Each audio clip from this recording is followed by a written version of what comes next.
No no no no.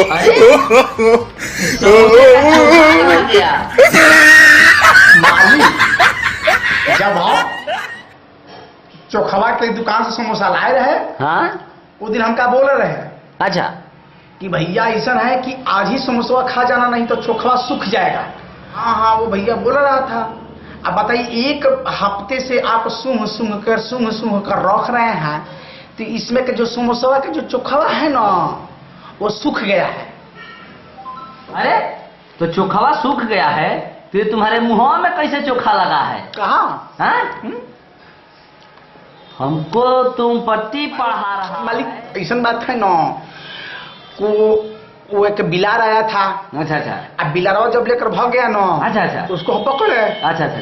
तो समोसा छोड़ दिया। अच्छा अच्छा अच्छा। तो हम उसको क्या करके, चोखा जब गिरा था तो हम उठाकर खा लिए। और ये जो है कि थोड़ा सा था तनी मुनी। अच्छा हाँ हाँ, तो वही था, खाई। अरे तो हम सबको मिला के जो नो नो खाएंगे। No no.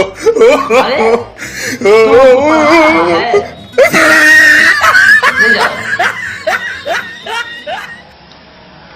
मालिक, ऐसा है ना कि हमारे बाबूजी जब कह रहे थे कि जब तक आदमी बुढ़ा हो जाएगा, मरने के कगार पर आ जाएगा, तब तक पढ़ना ही पड़ेगा। तो कम से कम आप पढ़िए। हम भी रोज पढ़ते हैं, आप भी रोज पढ़ते हैं, पढ़ते रहिए। अच्छा। पढ़ते रहिए। हाँ मालिक, ऐसा है कि तुम ही समोसा खाओ। ये लेकर जाओ और हम आज होटल में खाएंगे। पकड़ो जब